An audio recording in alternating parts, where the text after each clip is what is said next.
अपना उद्बोधन हमें प्रदान करें श्री ओम बिरला जी। अखिल भारतीय पीठासीन अधिकारी के 30वें सम्मेलन के अंदर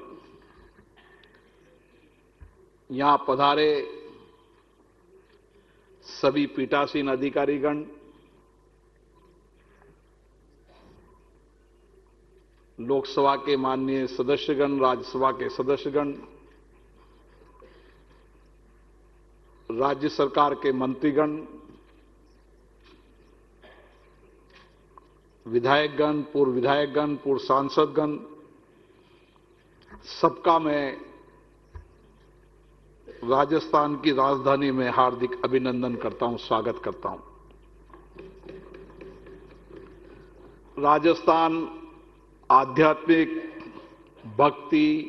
शौर्य एवं पराक्रम की धरती है। यहां की जीवंत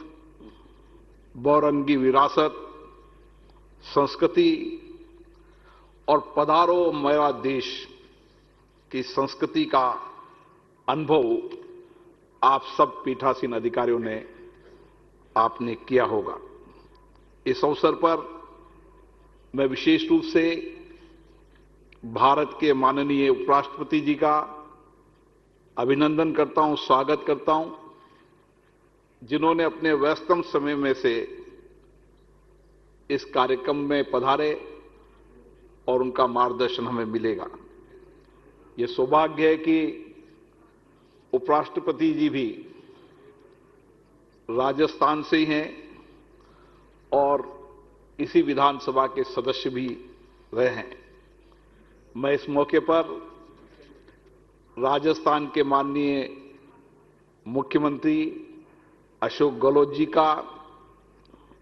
और राजस्थान विधानसभा के अध्यक्ष माननीय डॉक्टर सीपी जोशी जी का विशेष रूप से धन्यवाद देना चाहता हूं, जिन्होंने इस अखिल भारतीय पीठासीन अधिकारी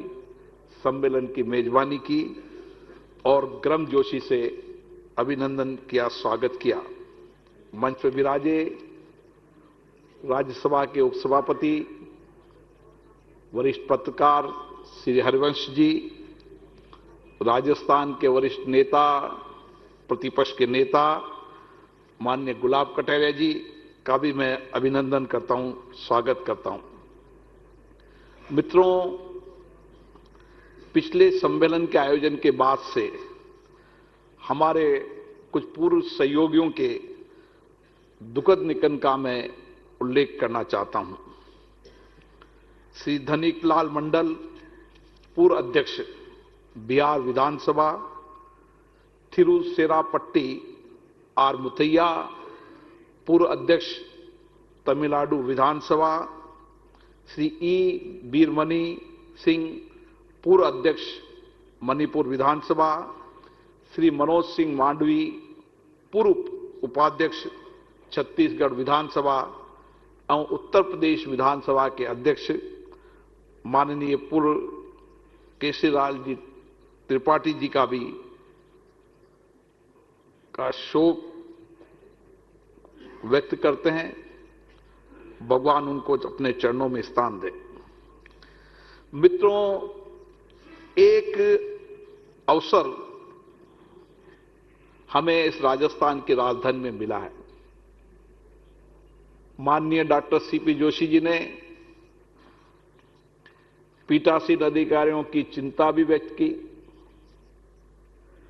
उनकी वेदना भी व्यक्त की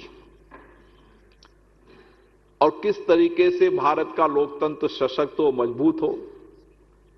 इसके लिए अपने विचार भी व्यक्त किए। निश्चित रूप से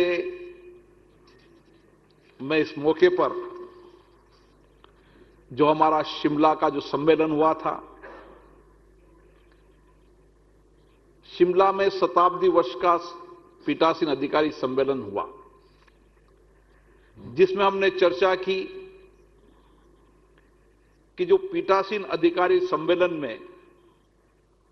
जो कुछ भी निर्णय हुए, फैसले हुए, उन निर्णय और फैसलों को लेकर हम कहां तक पहुंचे, उसकी व्यापक समीक्षा की गई।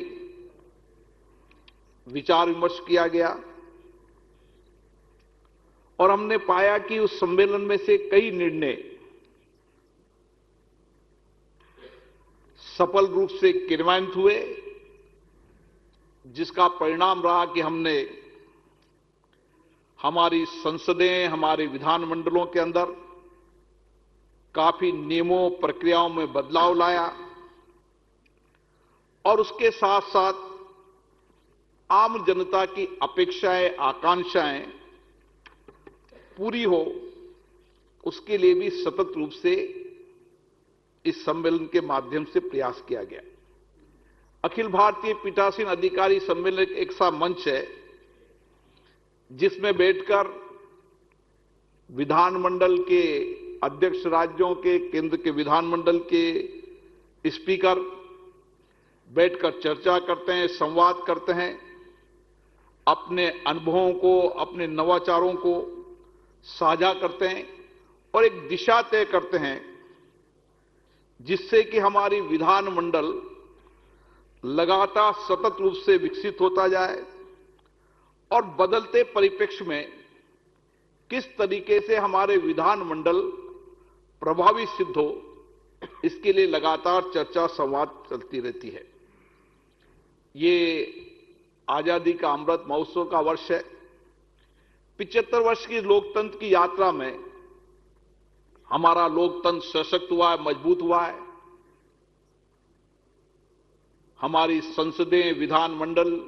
प्रभावी हुए हैं, लेकिन फिर हमें चर्चा करना, मंथन करना है कि दुनिया के अंदर भारत का लोकतंत्र प्राचीनतम लोकतंत्र है। लोकतंत्र भारत की परंपराओं के अंदर, परिवेश के अंदर हमेशा रहा है और इसलिए जब G20 का सम्मेलन हो रहा है उस समय लोकतंत्र भारत की अवधारणा है, विचारधारा है, कार्यशैली है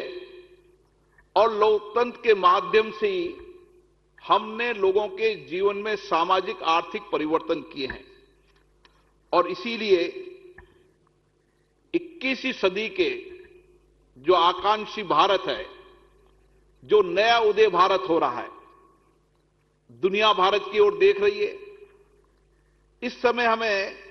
इस लोकतंत्र के माध्यम से जो कुछ भी परिवर्तन हुआ उसको प्रभावी रूप से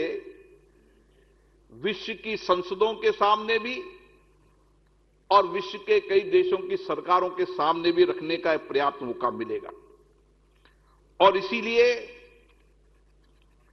हमेशा हमने कहा है कि लोकतंत्र की जननी के रूप में, चाहे हम प्राचीनतम लोकतंत्र की जब कई चौथी शताब्दी की चर्चा करते हैं, उसके बाद की चर्चा करते हैं, तो हमने पाया है कि किस तरीके से लोकतंत्र हमारी विरासत में रहा है और लोकतंत्र परंपराएं हमारी शुरू से रही है। इसलिए इस परिप्रेक्ष्य में हमारी ज्यादा जिम्मेदारी बन जाती है कि जब हम लोकतंत्र की जननी भारत को मानते हैं तो हमारी संसदें, विधानमंडल अधिक प्रभावी हो, उत्तरदायी हो और उत्पादकता युक्त हो। इसलिए पीठासीन अधिकारियों के सम्मेलन में हमारी ज्यादा जिम्मेदारी है कि हम जनता की अपेक्षाएं, आकांक्षाओं और अपेक्षाओं को पर खरा उतरें और इन सदनों के माध्यम से जनता के अभाव, कठिनाइयों को समाधान करने का एक रास्ता निकालें। और इसीलिए हमारे संविधान निर्माताओं की मंशा भी ये रही थी और उस मंशा के अनुसार देश में कानून बनाने की हमारी जिम्मेदारी है। कानून प्रभावी हो, कानून पर व्यापक चर्चा हो, कानून में जनता की सक्रिय भागीदारी हो, ताकि जितना जनता की सक्रिय भागीदारी कानून बनाने में होगी उतना ही प्रभावी कानून बनेगा और कानून के माध्यम से हम लोगों के जीवन में अपेक्षाकृत बेहतर परिणाम ला सकते हैं, बदलाव ला सकते हैं। और इसीलिए इस समय एक और चुनौती हमारे सामने है, जिसकी चिंता माननीय विधानसभा के अध्यक्ष जी ने की, माननीय मुख्यमंत्री जी ने भी की। हमें चिंतन करने की आवश्यकता है कि 75 वर्ष के लोकतंत्र के परिपक्व होने के बाद भी आज हमें शालीनता, गरिमा की बात करने की आवश्यकता पड़ रही है। किस तरीके से सदन में शालीनता है, गरिमा है। 50 वर्ष जब आजादी के हुए थे उस समय भी इसकी चर्चा हुई। 2001 में देश में एक सम्मेलन हुआ जिसमें सारे राज्यों के मुख्यमंत्री, विधानसभा के अध्यक्ष, मुख्य सचेतक, देश के प्रधानमंत्री, सभी प्रतिपक्ष के नेताओं ने एक स्वर से बात को कहा कि हमें अगर लोकतंत्र को मजबूत करना है तो सदनों के अंदर शालीनता, गरिमा होनी चाहिए, चर्चा, डिबेट का स्तर ऊंचा होना चाहिए और कानून बनाने में लोगों की प्रभावी तरीके से भूमिका होनी चाहिए। और इसीलिए आज भी ये चिंता का विषय है और इस चिंता को दूर करेंगे हमारे जनप्रतिनिधि। हमारे जनप्रतिनिधि जितने परिपक्व रूप से शालीनता, गरिमा रखेंगे, संवाद और चर्चा में उच्च कोटि की चर्चा, संवाद करेंगे, कानून बनाते समय व्यापक रूप से उसकी समीक्षा करेंगे, चर्चा करेंगे। लेकिन कानून बनाते समय, जब अध्यक्ष जी ने कहा कि कानून बनाते समय जो समय कम होता जा रहा है, कानून जिस तरीके से जल्दी से पारित हो रहे हैं, ये देश के लिए भी चिंता है, विशेष रूप से हमारे लोकतंत्र के लिए विशेष चिंता का प्रश्न है। और इसीलिए इस 75 वर्ष की इस लोकतंत्र की यात्रा में हम हमारे विधानमंडलों की इमेज को अच्छा बनाएं, इनकी प्रोडक्टिविटी बनाएं, शालीन गरिमा को ठीक करें और अनुशासित, सारगर्भित तरीके से चर्चा कर एक प्रभावी लोकतंत्र की भूमिका को करने का काम करें। ये बात सही है कि बदलते परिप्रेक्ष्य में सूचना प्रौद्योगिकी का बहुत बड़ा महत्व है और सूचना प्रौद्योगिकी का महत्व होने के कारण अधिकतर विधानसभाएं के अंदर लाइव हो रहा है। देश की जनता विधानसभा, लोकसभा, राज्यसभा की कार्रवाई को देखती है, उनके मन चिंतन में एक अच्छा प्रभाव पड़े, उनके विचारों में जो हमारी संस्थाएं हैं उनके प्रति अच्छी प्रभावशालीता पड़े, उसकी गरिमा उनको नजर आए, ताकि लोगों का, जनता का और विश्वास, भरोसा इन लोकतांत्रिक संस्थाओं के प्रति बढ़े। जन विश्वास को बढ़ाना यह हमारी सबसे बड़ी जिम्मेदारी है और इसके लिए लगातार हम चर्चा करते रहते हैं। विधानसभाओं के अंदर, लोकसभा के अंदर हमारे जनप्रतिनिधियों की कैपेसिटी बिल्डिंग हो, इसके लिए हर विधानसभा में, लोकसभा में हमने रिसर्च के, इनोवेशन के नए सेंटर खोले हैं। उनको हम पुरानी डिबेट जैसे राजस्थान में की, देश के अंदर इस तरह की पुरानी डिबेट और चर्चाएं उपलब्ध कराते हैं ताकि वह एक अच्छी चर्चा, संवाद कर सके। माननीय प्रधानमंत्री जी नरेंद्र मोदी जी ने पिछली बार स्पीकर कॉन्फ्रेंस में एक विजन दिया था, one nation one legislative platform, और इस दिशा के अंदर भारत की संसद और राज्य की विधानमंडल मिलकर काम कर रही है। आने वाले समय के अंदर एक प्लेटफॉर्म पर देश की संसद हो, चाहे राज्यसभा हो, चाहे विधानसभा हो, उनकी कार्रवाई पूरी देश देख पाएगा। जो उनकी पुरानी डिबेट है, चर्चा है, कानून बनाते समय जो चर्चा हुई, उन सबको देख पाएगा, ताकि पूरे देश के अंदर एक साथ एक प्लेटफॉर्म पर जब लेजिस्लेटिव का प्लेटफॉर्म होगा तो निश्चित रूप से हमें चर्चा करते समय, संवाद करते समय और जानकारी मिलेगी। इसके इसके लिए भी पीठासीन अधिकारी लगातार प्रयास कर रहे हैं। राजस्थान हो, चाहे मध्य प्रदेश हो, चाहे उत्तर प्रदेश हो, सभी विधानसभाओं ने अपनी अपनी डिबेटों को कंप्यूटराइज किया है और इसको हम लगता है कि इस 2023 के अंदर इस डिजिटल संसद के प्लेटफॉर्म को भी देश की जनता को समर्पित कर देंगे। साथियों, जैसा सबने चिंता व्यक्त की कि संसद और विधानमंडल के अध्यक्ष हमेशा न्यायपालिका का सम्मान करते हैं, उनके अधिकारों का, उनकी स्वतंत्रता का सम्मान करते हैं, लेकिन उसके साथ साथ हमारा यह भी मानना है कि संविधान में जो मर्यादा दी है उस मर्यादा का पालन न्यायपालिका भी करे। न्यायपालिका से भी अपेक्षा की जाती है कि जो उनको संवैधानिक मैंडेट दिया गया है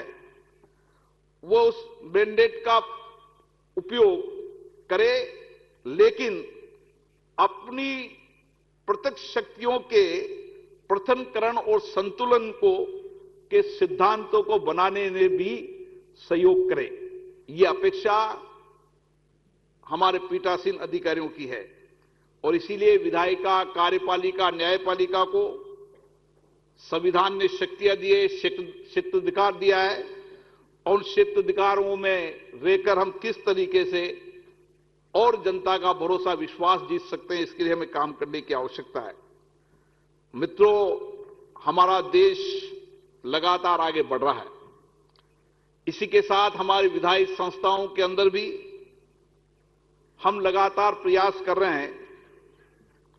कि जनता का भरोसा, विश्वास और कायम हो और इसके लिए जो ये पीठासीन अधिकारियों के सम्मेलन है, उन सम्मेलन के अंदर जो चर्चा होती है वो दीर्घकाल की दिशा देती है और मुझे आशा है कि राजस्थान की राजधानी के अंदर जो निर्णय, जो फैसले होंगे, यहां पर माननीय भैरव सिंह शेखावत जी उपराष्ट्रपति के रूप में रहे, कई वरिष्ठ नेता रहे यहां पर,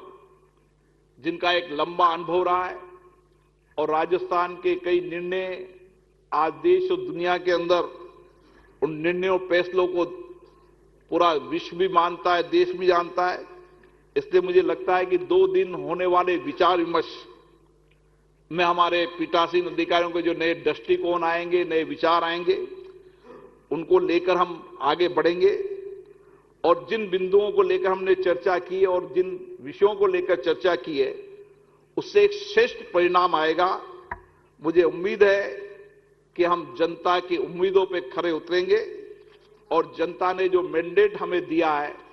लोकतंत्र को सशक्त, मजबूत बनाने का, उसको प्रभावी तरीके से कर पाएंगे। आप सभी को, पुनः यहां पर आए सभी पीठासीन अधिकारियों का मैं बहुत बहुत धन्यवाद देता हूं और मुझे आशा है कि आपकी सार्वत्रिक चर्चा से हम निश्चित रूप से एक बेहतर परिणाम देश की जनता को दे पाएंगे। धन्यवाद।